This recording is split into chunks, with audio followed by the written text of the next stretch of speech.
Namibia is an independent country on the west coast of Africa. To the north is Angola, to the east is Botswana, to the south is South Africa, and to the west is the Atlantic Ocean, which is rough and dangerous. The Namib Desert, which is the largest desert in the world, covers almost the whole country. Over 100 years ago, this harsh environment and the people who lived there were part of German colonial Africa. They were abused by their German masters during colonial times. This is the story of German Southwest Africa, the wealth it made, and the horrible killings that took place there.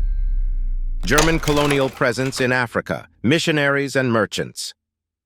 The first Germans to settle in Southwest Africa did not arrive there with the intention of conquering the region, but rather to spread their religion. Even before the London Missionary Society established a presence in Blijde-Verwacht in 1805, the British had been attempting to convert the local people. However, their efforts to convert the Nama people were met with very little success. In the year 1840, the German Rhenish Missionary Society was given responsibility for running the mission. Franz Heinrich Kleinschmidt and Karl Hugo Hahn, who both arrived in the area in 1842, became major players in this society. Under their leadership, a large number of churches were constructed in the surrounding area. The existence of the mission began to have a profound impact on the culture of the people who lived in the area who were originally from Africa. 40 years later, a German trader by the name of Adolf Luderitz constructed a village on the coast of the southwest region of the area. He called the settlement after himself. He did this in order to secure the town from incursions from other colonial powers,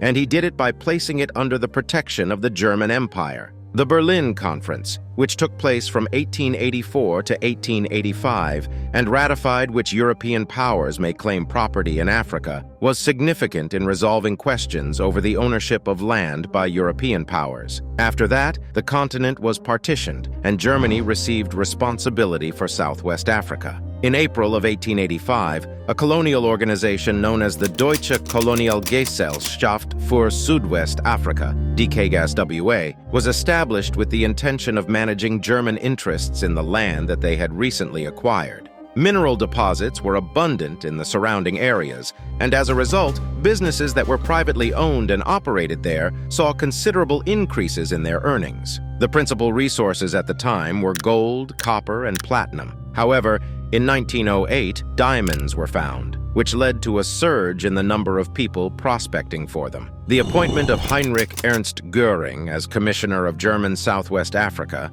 took place in May of 1885. Heinrich Ernst Göring was the father of Hermann Göring. In the middle of Southwest Africa, he erected his administrative headquarters in the town of Otjimbingwe. The year after that, distinct legal codes were enacted for Europeans and natives, so establishing a split that would contribute fuel to the already deteriorating ties between the two groups of people. As more and more individuals moved to the British colony in Walvis Bay, there was a concurrent rise in both instability and mistrust in the area. It was obvious that Southwest Africa would require a large amount of militarization, and in the year 1888, the first set of colonial protectorate forces, also known as Schutztruppen, arrived. These soldiers were known as Schutztruppen. The colony continued to experience tremendous expansion in spite of the mounting tensions. The colony made the purchase of the Caprivi Strip in the year 1890. This panhandle provided the territory with access to the Zambezi River and enabled it to engage in trade with the interior. As part of the deal, the Germans agreed to cede all of their stake in Zanzibar to the British. 2 years later, with the help of the governments of Germany, Britain, and the Cape Colony, the Southwest Africa Company Limited, SWAC, was established.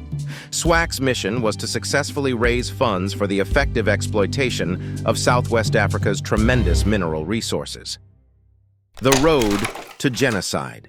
People in Southwest Africa didn't like that Germany had taken over their land before it was officially named a German crown colony. It was led by Henry Witbooi, and the Nama people rose up for the first time in 1893. The people who lived nearby in Herero also complained about German rule. Relations between the two groups fell apart because of broken deals and the fact that German settlers often raped Herero girls. German officials didn't think the second crime was important enough to warrant their attention, so it was rarely punished. Most of the bad things that happened in German Southwest Africa happened in other German colonies in Africa as well. The local people had to deal with the Germans taking their land and destroying their societies. German residents were even told to enslave native people because they didn't think they were human. The British government wanted to keep the different groups of people in the area on reservations.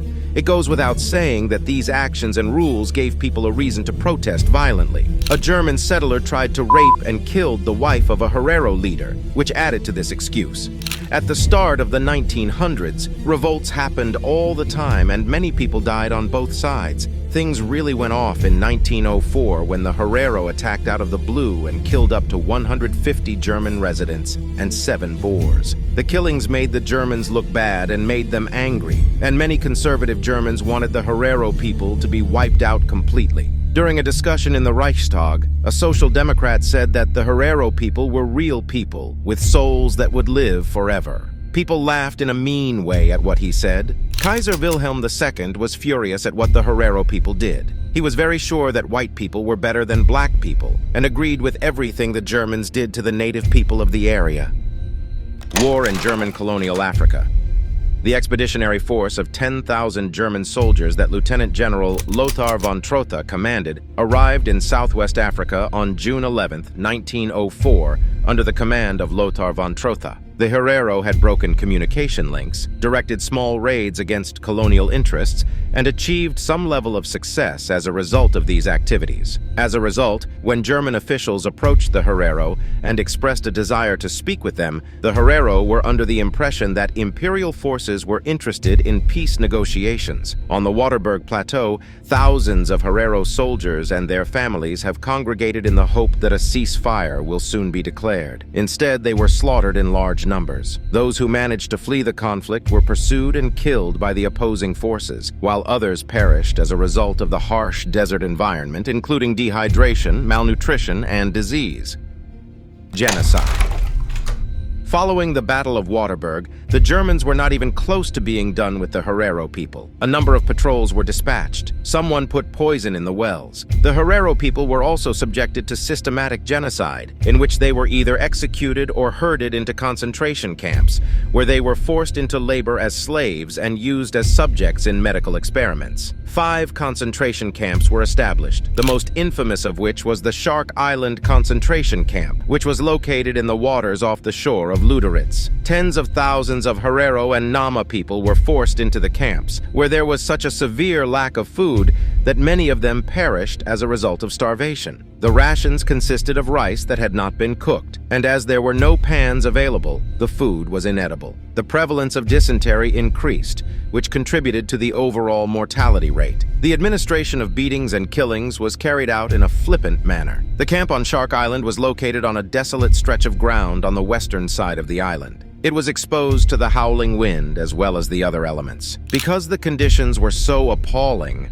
over 80% of all of the convicts who were housed there passed away. Following the evacuation of the concentration camps, those Herero and Nama people who had survived were forced to work for German colonists. For the sake of identification, they were compelled to hang metal discs around their necks bearing their respective labor registration numbers. After more than a century had passed, Germany finally admitted responsibility for the crimes it had committed. After 5 years of discussions, in 2021, the German government acknowledged formally that the events in question constituted a genocide and decided to provide aid in the amount of 1.1 billion euros to the communities who were impacted. However, the agreement is still disputed because it was only reached between the governments of Namibia and Germany. Neither the Herero nor the Nama people were represented throughout its negotiation. The Namibian Genocide Association's Laidlaw Peringanda has requested that the German government buy back the property that is currently possessed by the descendants of German settlers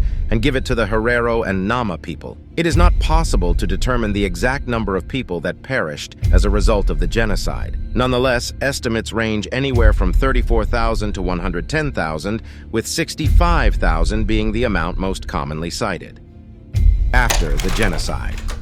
As soon as they had dealt with the upheavals, the Germans returned to their normal business practices. Both mining operations and settlement on the area proceeded uninterrupted during this time. Diamonds were first found in 1908 and immediately became a lucrative commodity for a period of time. The German administration did not have a lot of time to relax and appreciate the benefits of this new discovery because of other pressing matters. When the First World War broke out in 1914, Southwest Africa was promptly invaded and occupied by the Union of South Africa, which fought on the side of Britain and its allies. Southwest Africa was a British colony at the time. After the war, the region was made a South African mandate and was subject to apartheid rules until Southwest Africa achieved its independence in 1990 and changed its name to Namibia. Prior to that, the land was known as Southwest Africa. The remnants of Namibia's time spent under German colonial rule in Africa are still easily discernible today. In spite of the fact that Lutheranism is the most common form of Christianity practiced here, several places around the country have adopted German names and architectural styles. The country as a whole engages in the practice of teaching German as a second or even a third language, and there are even some German-language newspapers and broadcasts. There are approximately 30,000 Germans living in Namibia at the present day, and although the history cannot be forgotten, the descendants of both the victims and the perpetrators have learnt to live in relative peace with one another. We hope you like this video, subscribe to the channel if you're a history addict, and please let us know about what civilization or time period we should talk about. Also, watch another video here.